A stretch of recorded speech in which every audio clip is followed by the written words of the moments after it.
In order to understand the functioning of any economy, we need to study the various sectors that it comprises. That means, in an economy, what are the various sectors? In order to understand the functioning of any economy, we need to study the various sectors that it comprises.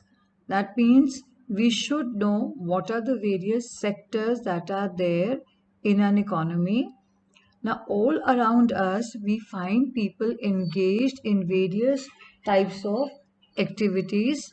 Now, some of these activities are economic activities. Whenever we get money in return for work done, that is an economic activity. And whenever work is done but no money is received, then that is a non-economic activity.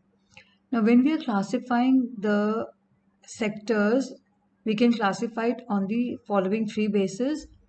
On the basis of the nature of activity performed, the sectors could be either primary, secondary, or tertiary. Then, on the basis of the condition of the workers, it's either an organized sector or an unorganized sector.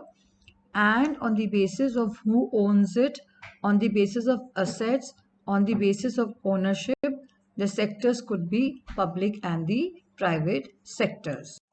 We will be taking up these sectors one by one. First of all, let us start with the primary sector. The primary sector includes all those activities that are undertaken directly by using natural resources. Or in other words, the primary sector is the sector that is directly related to land and water. Agriculture, mining, fishing, forestry, dairy, etc.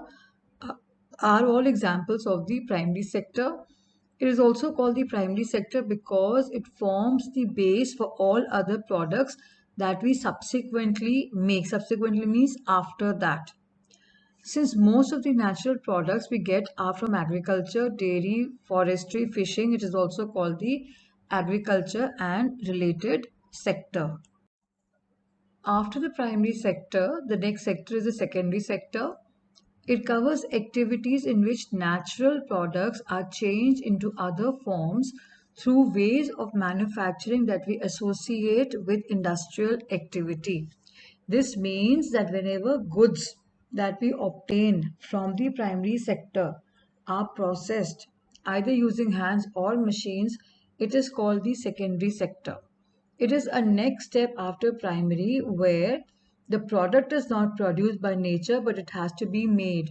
In the first category, in the primary activity, we saw that everything is obtained from nature. A farmer is growing the crops, selling it in the market.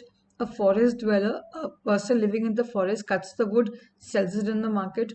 A fisherman catches the fish, sells it in the market. He is not changing the form of that product.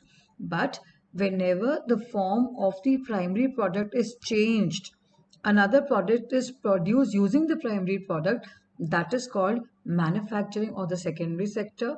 That could be either using hands or using machines. Some process of manufacturing is essential.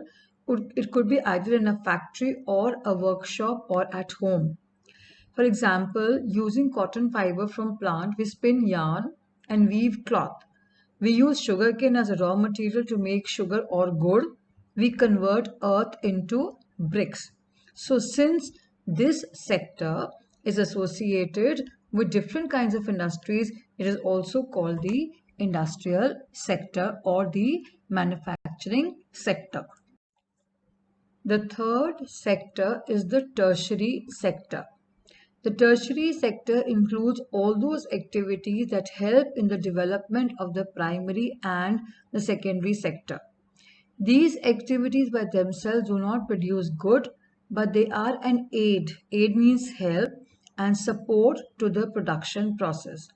For example, transportation is in the tertiary sector. Goods that are produced in the primary sector need to be transported by trucks or trains and then sold in the wholesale and retail shops.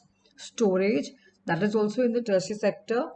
That is, at times it is necessary to store the products that are made in the industries or that are produced in the primary sector. For example, grains, rice and wheat, they have to be stored in godowns, which is also a service made available. Communication is again in the tertiary sector, talking to the others on telephone or emails, or communicating with them through the various other means. They're all a part of the tertiary sector. Banking, borrowing money from the banks, both the primary and the secondary sector need loans. They want to, if they want to expand, if they want to improve their existing condition, then they take loans, and these loans are also available from the tertiary sector. Since these activities generate services rather than goods, it is also called the service sector. How do we count the various goods and services and know the total production in each sector? As thousands of goods and services are produced, it is an enormous task to add up all these. Yesterday also I told you that the income earned in the primary, secondary, and tertiary sectors is taken into account while calculating the income of the country, that is GDP.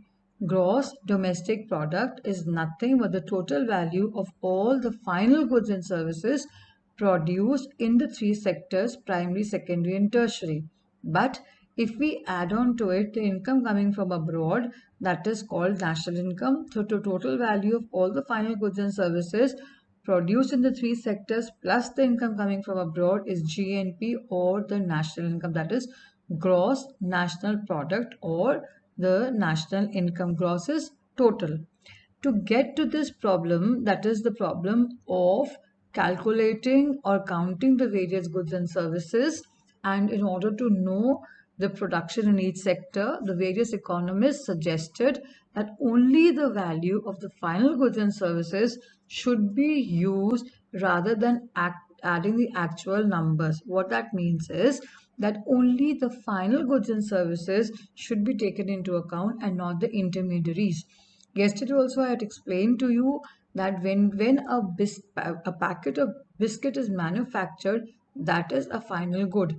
Now, if the packet of biscuit costs 15 rupees, it includes the cost of the flour, it includes the cost of the sugar, it includes the cost of the production in the factory, and then that final good, that is the packet of biscuit, is costing 15 rupees.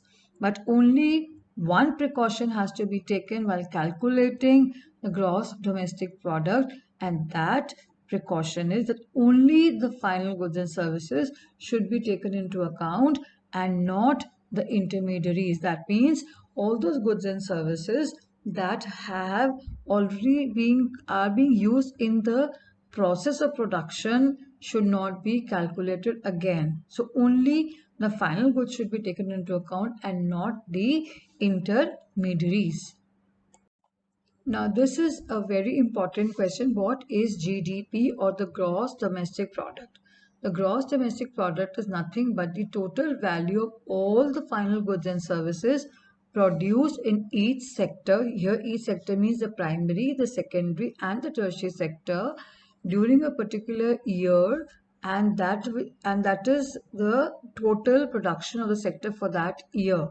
So when we are calculating the GDP, we take into account the total value of all the final goods and services produced in the three sectors, that is the primary, secondary, and the tertiary sector. So that sum total is the GDP, or the gross domestic product. So the GDP shows how big the economy is. If the GDP of our country is more than what it was last year, it simply means that our economy is growing. So it is the total value of all the final goods and services produced in the three sectors, primary, secondary, and the tertiary sectors. And yesterday also I told you that we always take the goods and services together. We do not separate goods and services. In economics, we use the term goods and services along with each other together.